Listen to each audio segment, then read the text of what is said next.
Salut mes pirates, c'est le Capitaine Crochet. Eh oui, vous croyez que j'allais pas vous la faire? Le débrief d'un des boxeurs préférés de la piraterie de la boxe, s'il en est, Danny Jacobs, ça vient de se finir là, juste à l'instant, ça vient de se finir un énorme combat. Un énorme combat encore. Le genre de combat que tu dois montrer dans toutes les écoles de boxe. Le genre de combat, je ne sais pas qui va être le vainqueur là, mais ouais, c'est pas annoncé, j'ai coupé le son pour pas qu'on se fasse niquer. Mais que dire? Salut Pirate Adam. Face à un tel adversaire, Derevyanchenko est un énorme boxeur. Il pourrait gagner contre, je vais dire, Derevyanchenko, tu le mets contre 90% des poids moyens du monde entier, il gagne. Voilà. Sauf que les poids moyens, il y a aussi des mecs comme Danny Jacobs, Canelo et Charlo. Mais incroyable ce combat. Ce qui m'impressionne chez Danny Jacobs, c'est que malgré l'adversité, la technicité qu'il a en face de lui, c'est un mec qui répond. J'adore chez Jacobs, c'est il répond. Souvent on dit l'expression de coup pour coup, mais il répond de coup pour coup et il a des, comment dire, il a des visions, son travail au corps par exemple, toutes ses réponses, les réponses quand il a subi des attaques de Derevyanchenko, toutes les réponses qu'il a eues au corps étaient extraordinaires. Et énorme combat. Enfin, je trouve que en termes de technicité, en termes de vision de boxe, en termes de langage de boxe, la boxe c'est aussi un langage et il faut savoir le parler, il faut savoir le manier, il faut savoir le manipuler, ce fameux langage. Et là on a un maître, voilà. Je pense qu'il gagne le combat serré, hein. Je pense qu'il a quelques rounds d'avance, hein, c'est sûr, mais il a toujours montré qu'il était dans le combat, enfin qu'il conduisait le combat. Tu vois ce que je veux dire, mon pirate? Donc vraiment, moi je suis très impressionné. Il a un knockdown aussi à son actif, ce qui certainement va permettre de l'aider dans les scorecards. À savoir que la fille d'Harold Lederman, vous savez, le scoreur de HBO, qui maintenant va être au chômage, mais la fille est juge officielle et elle juge ce combat. Alors je mets pas le son. Vous savez les pirates, je vais peut-être mettre mon... Oh, match nul. Oh putain. Match nul. Alors, mes pirates, je vais mettre mon casque. Je vais mettre le son. Ok, il y a un juge qui a un match nul. 115.12 pour Jacobs. 150.12. Ah. Jacobs normalement. Danny Jacobs, ouais, excusez-moi les pirates, j'avais pas le son et à un moment ils ont levé les bras des deux boxeurs, mais j'ai cru que c'était un match nul, mais non, c'était simplement pour que le public salue ce gros combat. 115-112, je trouve que c'est très ça reflète le combat. Moi j'aurais mis au moins un 116 pour Jacobs. Voilà, donc excusez-moi là, je vous ai induit en erreur. Donc il redevient champion IBF. Donc je persiste dans mes propos de début de vidéo. Jacobs est vraiment impressionnant, surtout qu'il a une année difficile parce que on pourra dire ce qu'on veut, mais son année 2018 pour moi est très inspirante. Je respecte énormément ce bonhomme parce que le Polonais en avril, Sulewski et Derevyanchenko en octobre, faut se les taper. Il faut se les taper. Parce que c'est deux pièges énormes, ces deux mecs. c'est deux pièges énormes, deux bons boxeurs. Daryuchenko est meilleur boxeur encore, mais il faut y aller. Hein. Il faut y aller et il faut être un putain de boxeur pour avoir la victoire à chaque fois parce que c'est des pièges. Donc, Nate Jacobs, vraiment impressionnant. Tout à apprendre, mais vraiment tout à apprendre. Et pour moi, c'est l'interview avec Lederman. Alors, je vous fais une petite traduction. J'espère qu'ils vont mettre le son parce que je suis avec Sky Sport. Allez.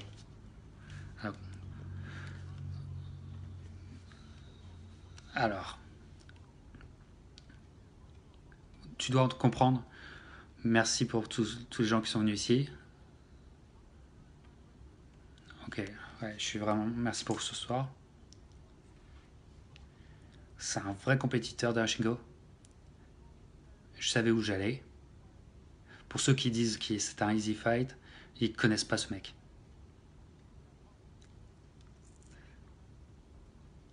Respect à lui. J'ai à dug deep. Oui. Utiliser ma distance et mes habilités en boxe autant que je pouvais.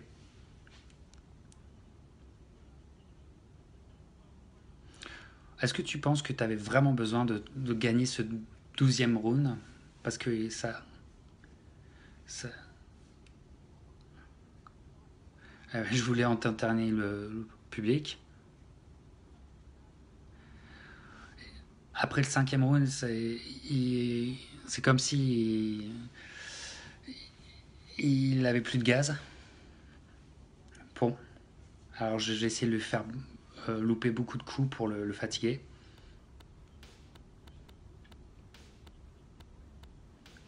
Dans le 2e round,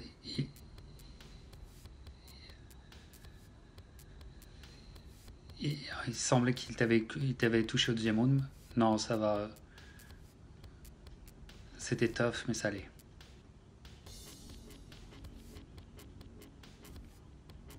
Alors, ouais, la division des middleweight, c'est very deep avec maintenant au top Canelo avec ton combat contre Triple G. La question est...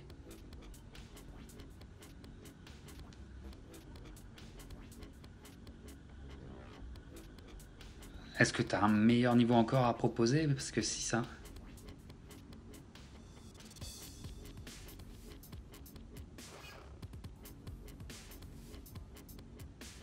Non, je pense vraiment que je suis à mon sommet.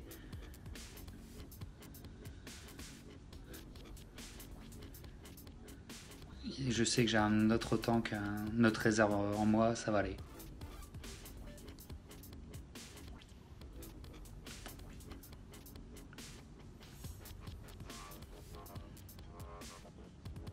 Android and the Charlot. Maintenant, Lederman, il parle des Charlots et d'Andrade. Vu que HBO va arrêter la boxe, il peut en parler.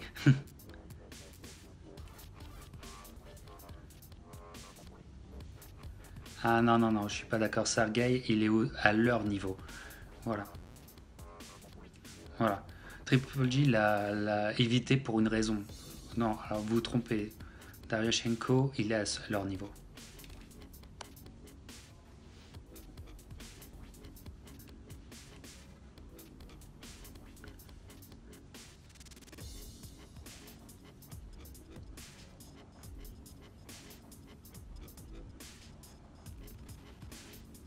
Et Lederman qui pose des bonnes questions ce soir. Alors, Canelo, c'est là le combat que tu veux. Et elles sont en train de... Bah oui, il le veut, Canelo.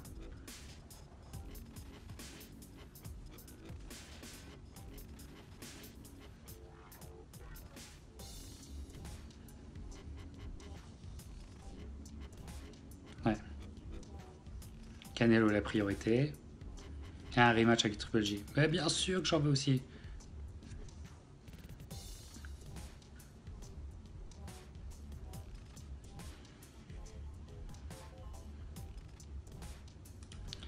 Ok, voilà. Alors j'espère que ça vous a aidé ma traduction. C'était mieux que ce que vous pouviez avoir sur la TV française. Mais bon, allez, je me répète une dernière fois.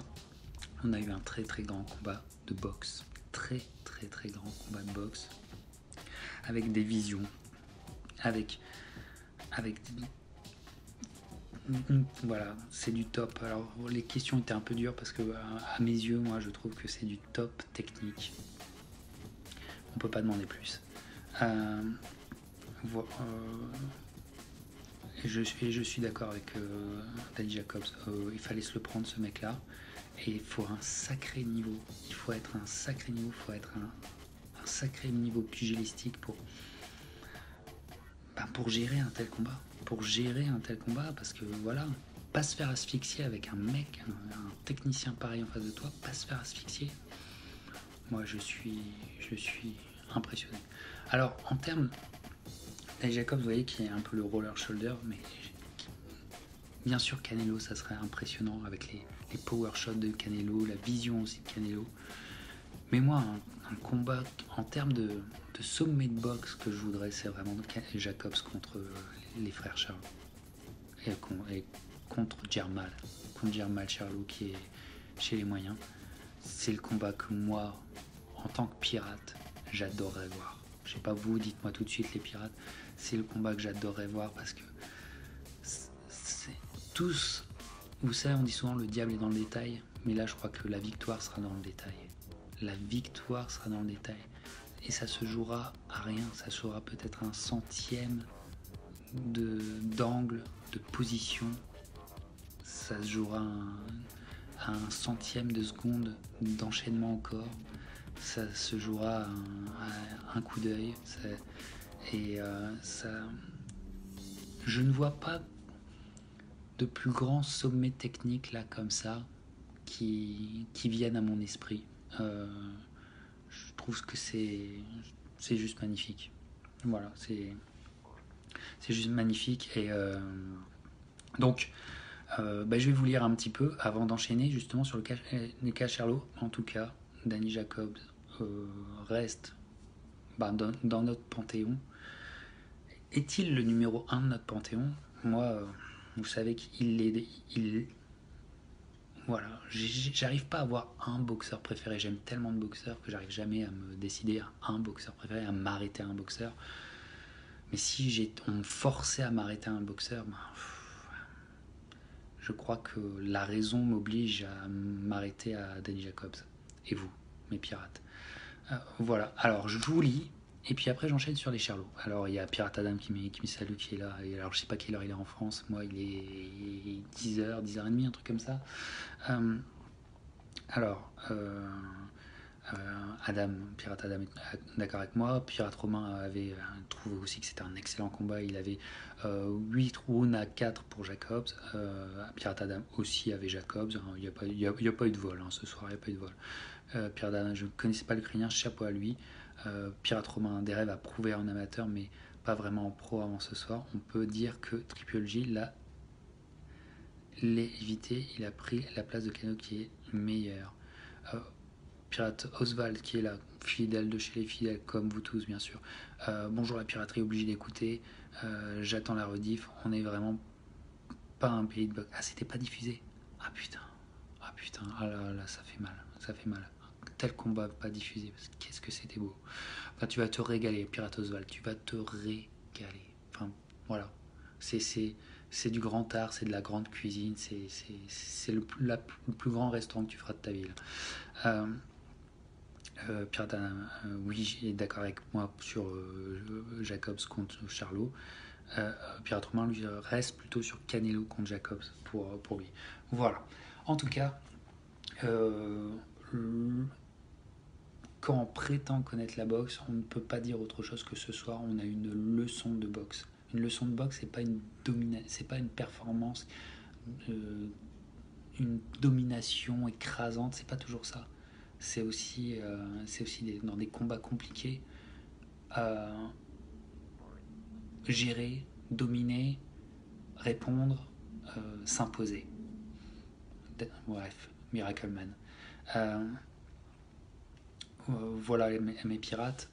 Alors, vu qu'on est dans le thème, moi je suis surexcité, mais là je pense que je suis un peu seul, mais je suis surexcité. Le 22 décembre, on a appris cette semaine, 22 décembre, les frères Charlot reviennent.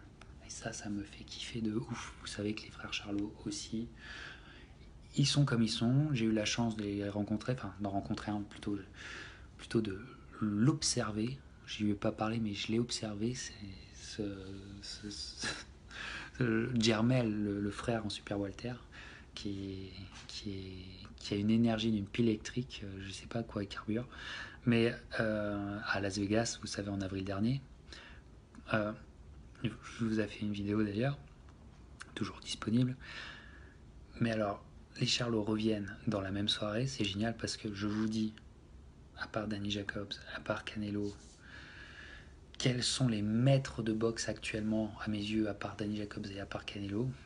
Il y avait aussi Triple G, mais je trouve qu'il a un peu baissé de volume. Le Triple G de 2015 était comme ça. Là, je vois les frères Charlot. Voilà, les frères Charlot, c'est les maîtres techniques. Et donc, c'est une régalade parce que c'est comme si tu avais un cours universitaire de boxe quand tu les regardes boxer. Et voilà, et surtout, donc les frères Charlot boxe contre des très bons opposants. Vous savez que je suis un peu seul dans le délire, mais moi je suis très fan de Willie Monroe Jr. Il boxe contre Charlot. Bon, il va perdre parce qu'il n'est pas assez dangereux pour gagner, mais Willie Monroe Jr. c'est un gros pédigré de boxe, surtout quand tu es southpaw, quand tu connais la boxe, quand tu n'as pas de punch, comment tu peux boxer, comment tu peux gérer tout ça chez les poids moyens, catégorie extrêmement difficile. Il a eu une carrière pas facile, enfin une carrière de comment dire, il n'a pas été il a eu des chemins de traverse pour arriver où l'on est.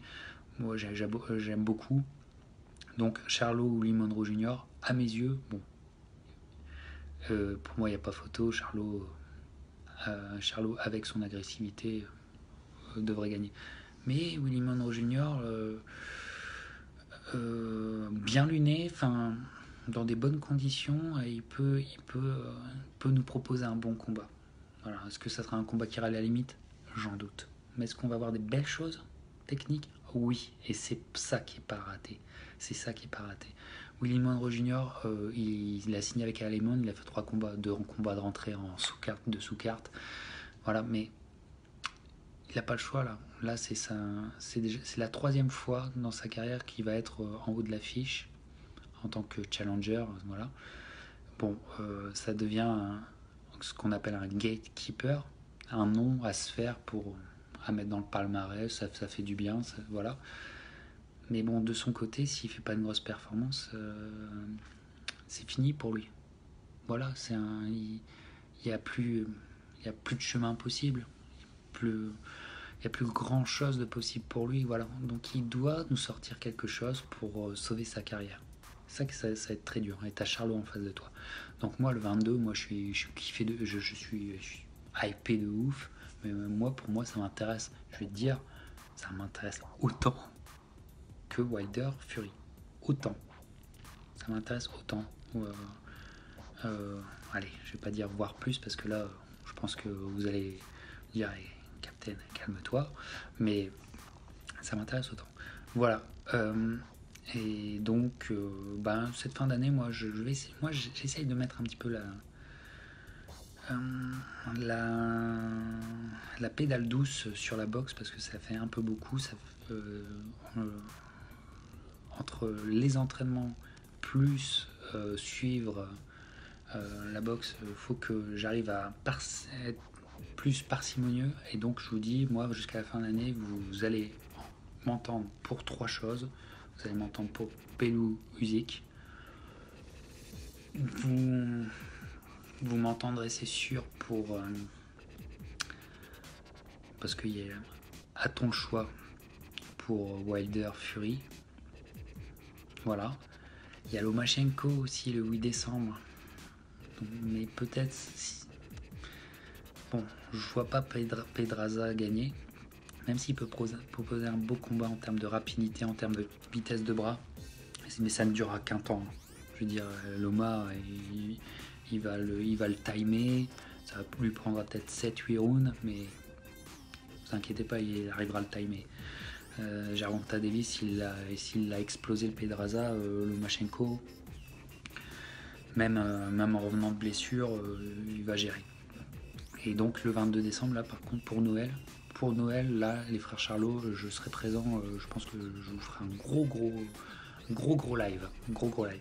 Voilà, alors quoi dire aussi, il y avait une soirée World Super Series of Boxing. La première saison était tellement superbe que j'ai regardé aussi. Le main event était en même temps que Danny Jacobs et tout ça. Donc voilà, Régis Prograis, un gaucher très intéressant dans un combat contre Flanagan qui avait tout l'air du combat chiant, mais qui s'est révélé vers le 9e round. Je vous conseille de vous regarder le 9e round. Voilà, pour moi cette compétition, c'est chez les super légers. À mon avis, si Progrès est plus agressif pour sa demi-finale, et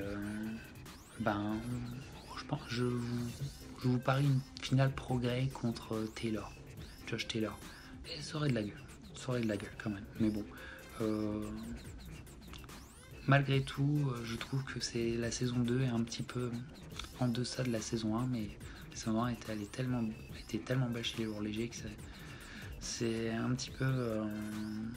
on pouvait s'y attendre, quoi. On pouvait s'y attendre. Mais en tout cas, ce soir, voilà.